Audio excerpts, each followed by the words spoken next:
Second by Councilwoman Hernandez. Yes, call the roll. Mr. Martinez. Yes, ma'am. Mr. Carabel. Yes, ma'am. Mr. Hernandez. Mr. Lozano. Mr. Gonzalez. Mr. Fuente. Yes, ma'am. Mr. Samuel. Yes. Motion carries. The consent agenda has passed except item R. Item R. Proposed resolution authorizing the mayor and the acting city clerk as a testing witness on behalf of the city to enter into a sponsorship agreement with Residential Supermarkets Management Incorporated, a copy of which was attached to the form part hereof as Exhibit 1, to become the official youth baseball program sponsor for 3 years for a total of $25,000 for the first year, $15,000 for the second year, and $16,000 for the third year. One annual renewal option. President, first of all, I'm here not only to do some thank yous, but one of the things that we made a priority, to bring back bring a baseball league of our own to supplement some of the other leagues out there like HAA and El Duque league. And today I'm here to say thank you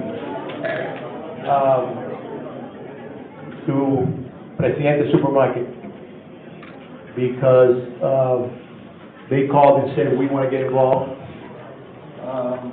We want to sponsor this league, and this is not the first time that they have come forward with great sponsors of our city, a great partner in our city. And I wanted to recognize them here today representing Presidente Supermarket, Tania Rodriguez. Tania, thank you so much. Again, from the bottom of our heart, Omar, everybody there, thank you. Without you guys, this will not be possible. We look forward to working together with you for many years. And again, not only this time, but every time that we come looking for you, you guys are there. So thank you again. Then I thank everybody at Presidente. Okay, thank you so much.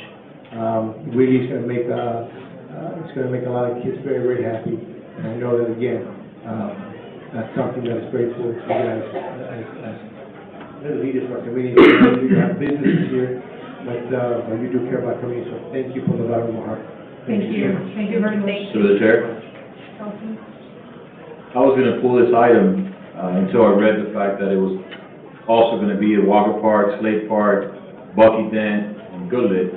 And I think it's a great idea to bring back. I grew up at Walker Park playing baseball for the city back then, and Bucky Dent, we've had that need for a very, very long time to have a baseball league over there going on. So I like the idea that we're spreading it throughout the city. I think it's wonderful, it's great, and congratulations for being part of the team here with the city of Hialeah. Thank you so much. Motion to approve. Motion by Councilman Gonzalez, second by Councilwoman Capaz-Munoz. Please call the roll. Mr. Carabel? Yes, ma'am. Mr. Hernandez? Yes. Ms. Lozano? Yes. Mr. Gonzalez? Yes. Ms. Fuente? Yes. Ms. Capaz-Munoz? Yes. Ms. Garcia Martinez? Yes, ma'am. Motion carries. The item is approved. Thank you. And again, thank you so much. Unfortunately, call and say thank you to a couple of people tomorrow. Thank you so much. Yeah, okay. Item number 3, second reading and public hearing of proposed ordinance amending Chapter 70 entitled Retirement and Pensions, Article 4, Employees General Retirement System of the Code of Ordinances, and in particular to revise language in order to comply with changes in federal law to become a qualified retirement plan pursuant to the Internal Revenue Code, and to add an additional section, Hialeah Code Section 70-259.1, entitled Federal Tax Provisions, in furtherance thereof, repealing all ordinances and parts of ordinances in conflict herewith, providing penalties for violation hereof, providing for inclusion in code, providing for severability clause, and providing for an effective date. Thank you, ma'am. This item is in its second reading, therefore it's open to the public for comments and questions. There being none, we'll close the public hearing. What is the wish of the council? Second. Motion by Councilman Gonzalez, second by Councilwoman Fuente. Please call the roll. Mr. Hernandez? Yes. Ms. Lozano? Yes. Mr. Gonzalez? Yes. Ms. Fuentes? Yes, ma'am. Ms. Casamuñoz? Yes. Ms. Garcia Martinez? Yes, ma'am. Mr. Carrabble? Yes, ma'am. Motion carries, the item is approved. Thank you. Item number 4. First reading of proposed ordinance amending chapter 98 entitled zoning, article 6, supplementary district regulations, division 10, parking of the Code of Ordinances, and in particular revising Hialeah Code section 98-2189 entitled minimum required off-street parking spaces to allow property owners to satisfy minimum off-street parking requirements for guest parking in connection with residential uses through valet guest parking services for residential uses as approved by the city, repealing all ordinances or parts of ordinances in conflict herewith, providing penalties for violation hereof, providing for inclusion in codes, providing for severability clause, and providing for an effective date. Thank you. This item is in first reading. What is the wish of the council? Through the chair, Yes, ma'am. Councilwoman Gonzalez. I have a quick question in regards to the parking. I thought it was a great idea that we're allowing the garage. That was on the initial, ordinance, that we weren't including the parking in specific garages, so I'm glad that we included that. The only question that I have with the valet is, how do we know when, a project comes before and they're doing the valet, that a year later, 2 years later, 5 years later, the valet doesn't exist? What are we gonna do with the people that do it? Okay. Like any issue, you will have, first of all, an approved site plan, and we would have to approve it, and if they don't comply, then it becomes a code violation. And if it's a code violation, then we can enforce it through monetary penalties and any other ways we do That's it. if they remove the valet year. No, if they discontinue the valet services or something like that. But also, you would have a situation that if this is a code violation, and they want to do any improvement or get any building permit, we're going to have to comply. So we have opportunities to enforce it. But this isn't just like one person parking a car on a street. They have to have, excuse me, a approved plan. Correct. And it has to be something more than just something that they can easily discontinue. So we're going to be on top, we're going to be pretty vigilant about this because we're going to have this as part of our approved site plan. How they're going to implement it, how they're going to operate it, and so forth. Okay. With that, motion to approve. Motion by Councilwoman Gonzalez, Thank you. second by Councilman Gonzalez. Please call the roll. Ms. Lozano? Yes. Mr. Gonzalez? Yes. Ms. Fuentes? Ma'am. Ms. Casamuñoz? Yes. Ms. Garcia Martinez? Yes. Mr. Carrabble? Yes, ma'am. Mr. Hernandez? Yes. Motion carried, the item is approved. Next hearing is set for February 11th, 2014. Thank you. Item number 5. First reading of proposed ordinance amending chapter 98 entitled zoning, article 5, zoning district regulations, division 33, MBD, neighborhood business district of the Code of Ordinances, and in particular revising the provisions concerning the purpose, precedence over other land use and zoning regulations, surface parking and parking requirements, and height and density incentives and miscellaneous provisions, repealing all ordinances or parts of ordinances in conflict herewith, providing penalties for violation hereof, providing for inclusion in code, providing for severability clause, and providing for an effective date. Thank you. Madam President, Yes, sir. Councilman Hernandez. taking a look at this, I'm glad that it's happening and in accordance with all of it now. A question I just wanted to pose to the administration for certain point system, being its potential proximity to the art district, and the fact that I would really like to making sure that we're bringing the best to Hialeah. If we could take a look at maybe, for the art portion and the sculptures and all that, if we could add some value or just take a look at that. If we could do that and the other amenities as well. Just take a look at it now for the second reading. Councilman, can I answer that? Yes, sir. I think we did this, and we have worked very diligently on this, and I think if I would be, again, I wouldn't feel comfortable making any changes in this matter. I think the way it's set up is the best way to protect the city. And again, I really would ask the council to consider any changes and ask you to go this way. Again, this has been a lot of work for years, and we we feel is the best way to go. He elevated from 1/4 of a point to 1 whole point. We think that we do have a good combination of a great point system, and we think that it will be successful. We'll watch it in practice. Okay, what is the wish of the council on this item? Motion to approve. Second. Motion by Councilwoman Capaz, second by Councilwoman Fuentes. Please call the roll. Mr. Gonzalez? Yes. Ms. Fuentes? Yes, ma'am. Ms. Casal Munoz? Yes. Ms. Garcia Martinez? Yes. Mr. Carrabble? Yes, ma'am. Mr. Hernandez? Yes. Ms. Lozano? Yes. Motion carries. The item is approved. Next hearing is set for February 11th, 2014. Thank you. Item number 6. First reading of proposed ordinance amending Chapter 2 entitled Administration, Article 2, Departments, Offices, and Divisions of the Code of Ordinances by amending Division 8 entitled Finance Department and Division 9 entitled Office of Management and Budget to effectuate the transfer of the Purchasing Division to the Finance Department and by amending Division 6 entitled Public Works Department to correct language to accurately reflect the creation of a Public Works Department and other miscellaneous revisions, repealing all ordinances or parts of ordinances in conflict herewith, providing penalties for violation hereof, providing for inclusion in code, providing for severability clause, and providing for an effective date.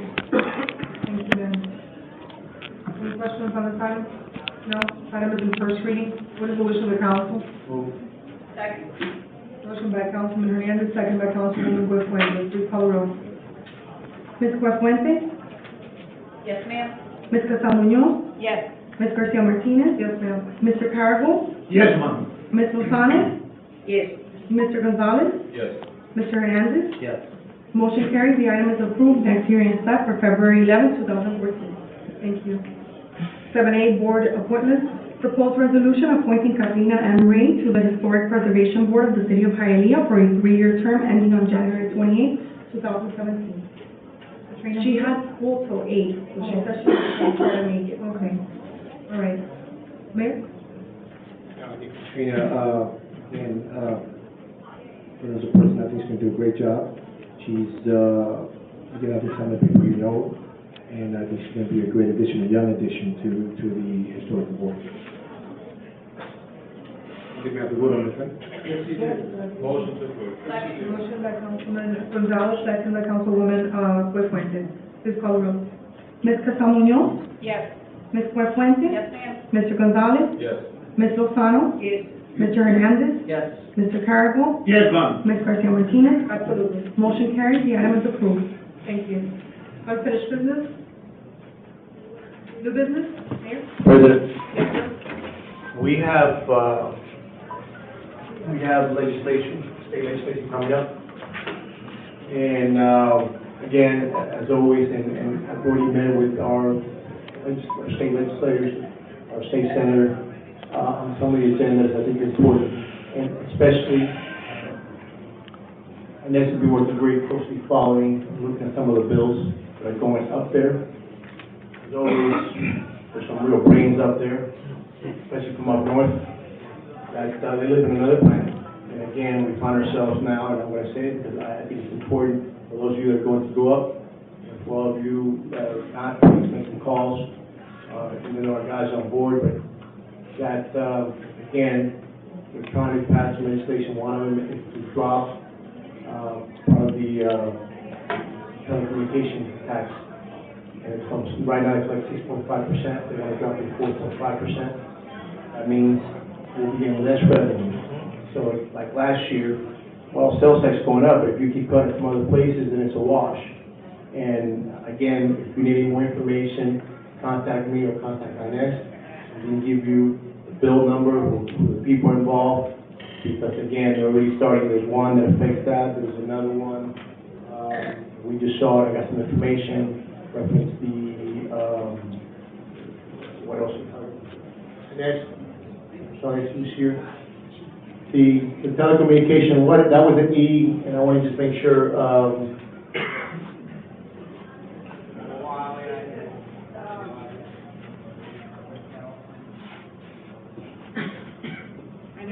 Chair, Acting Budget Director. It's the communication service tax. There's two components to it.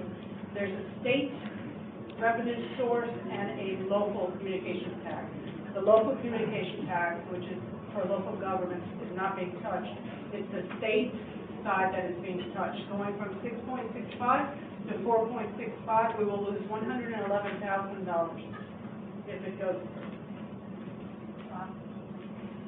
Now, we made a recommendation, which was sent to, I think Bill, which was sent to our state legislators to at least try to make some amendments, and one of them was, at least keep the monies where they're at, and if anything goes over that, then go ahead and cut those fees from, 6.5 to 4.5, but at least we don't lose what we're getting. It's great that the state is getting extra revenues, but we're not, at the end of the day, we're not seeing those extra revenues, and at the end of the day, we're the ones that are out there working to bring jobs and stuff, so we have to work hand in hand. So this is very, very important, that we go ahead and let our voice be heard.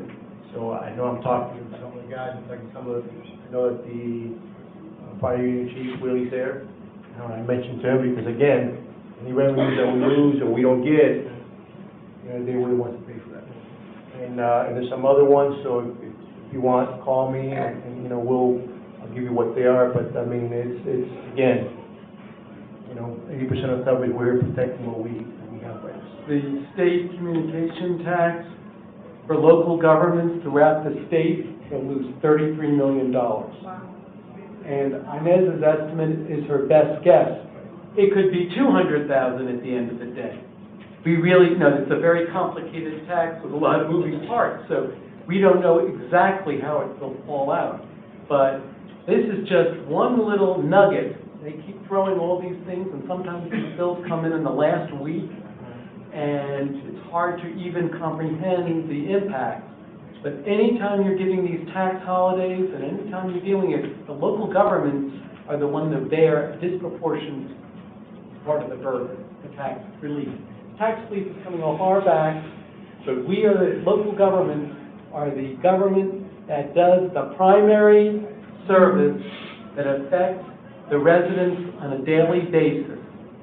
And when they're up in Tallahassee and they're giving out these tax holidays and tax rebates and tax reductions, they don't realize that they're cutting critical services, police, fire, parks, and recreation. And that's the message we have to keep saying, that the impacts are hurting your local governments and the services are here.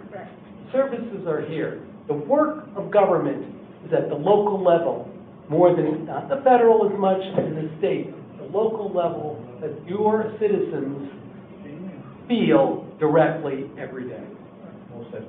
Thank you, Bill. Okay, so please, guys, I mean, and if you need the bill, the numbers, call Inez, call, my office. But, again, we can't afford to lose another $200,000. And yes, okay, so sales tax goes up if they keep taking from other places. And everybody wants to look over there. Like I said, it's very easy to say, okay, let's do this, let's do that, to get a headline, but they're not looking at the effect that we're getting here at the city. So, I know some of you guys are gonna be going up there, different facets. Let's make sure that we go ahead and send our message. There is a point I wanted to make about the bill. They want to be tax neutral. So they want to cut here and they want to add here. One of the suggestions were, okay, well, we're cutting the communication service tax here, but we can do something over here on the E911 bill. That's not true, because that bill, the money goes to the county first, and then we get a very small portion of it. So again, it may work for the county, but it doesn't work for municipalities. So those are the kind of discussions we've been having. Thank you, Inez. Sure. Thank you, ma'am. Through the chair? Yes, ma'am. Now that we're talking about the legislative issues, one of the things that are coming up for 2015, but it's very important to know it as of now, is the enterprise zones are going to expire. The city of Hialeah is one of the cities in the county that has the most enterprise zones. That's a huge benefit to the businesses.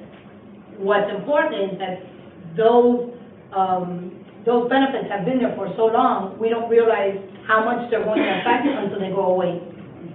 When they remove, if they remove the enterprise zones from certain areas in the city of Hialeah, which 10th Avenue, the Arts District, on 21st, south of 21st Street, they remove those, the manufacturers and the businesses that are there are going to have to move, because they're not going to be able to afford to keep staying in that area.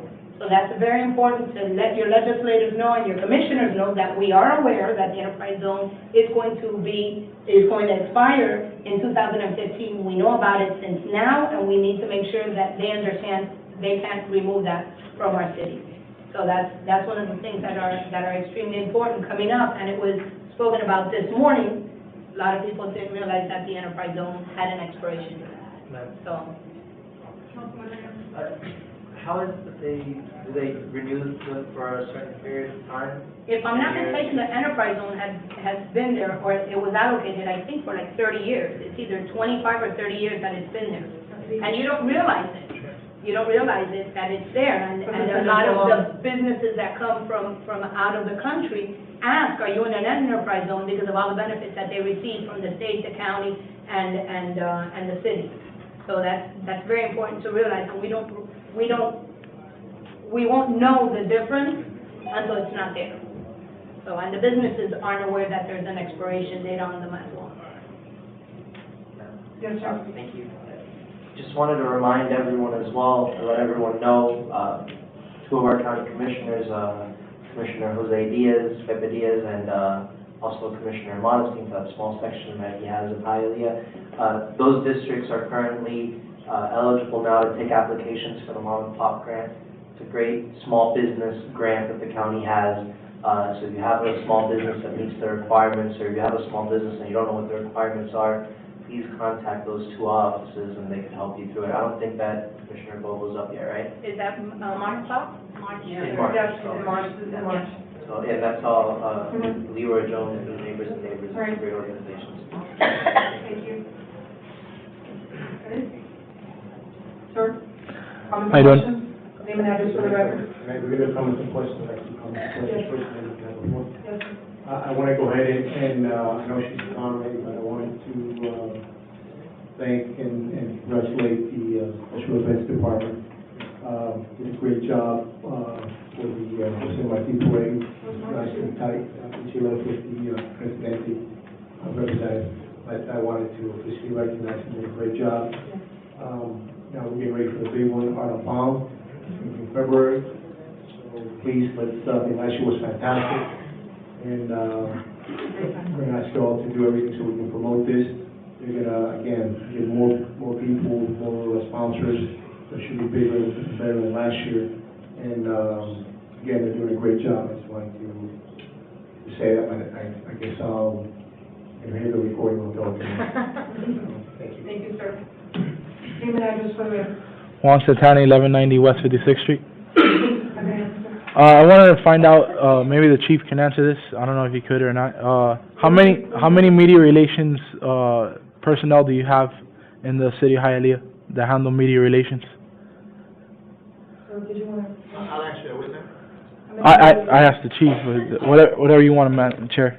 Chief, can I answer it for you? What is the question you asked?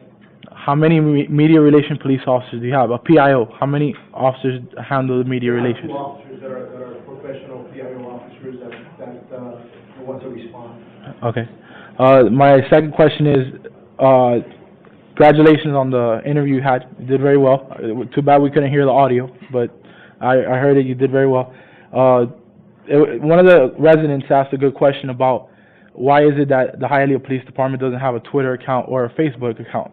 And you kind of like ran around the question, so. Hey, Ron, I say what I said then.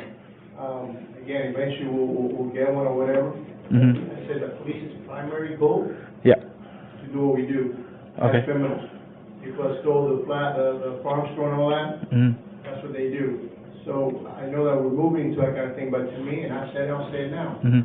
I mean, if Carl has time to tweet, great. But I think we have other things that are more important. I'm a little bit old-fashioned when it comes to that. Mhm. Our job is to catch police, bad guys, and our job is to keep our streets safe. So I know some people live on tweeting.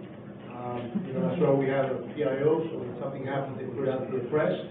So it's not that, whatever, it's just, again, it's not a must that I'm going to have a department or personnel to tweet or to be on Facebook. Well, basically, we do have two personnel that handle media relations, and that's part of the media relations. Full-time job, they have their also, that's not the only job they do here in Hialeah. We're very efficient.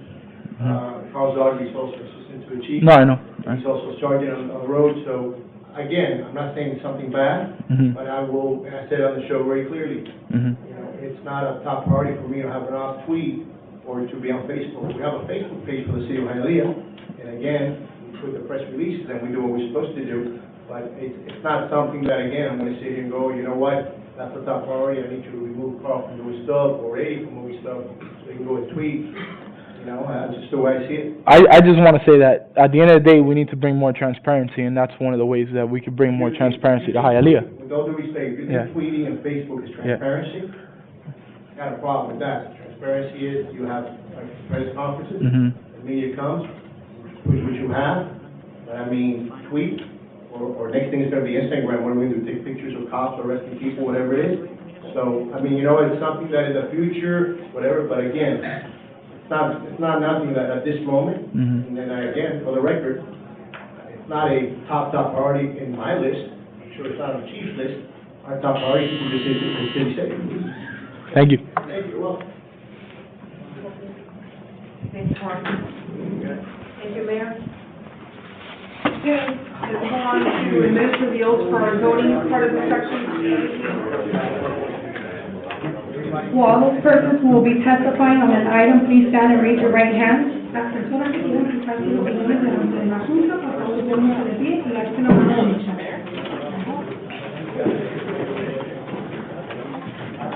Do you swear or affirm that the evidence you're about to give is the truth, the whole truth, and nothing but the truth, so help you God, so say I do? Usted jura o afirma que el testimonio que dará será la verdad, toda la verdad y únicamente la verdad, y que Dios sea... See, I made him shiver a little Por bit. favor, diga que sí, que la respuesta es afirmativa. Yes, I do. Let the record reflect that all have responded in the affirmative.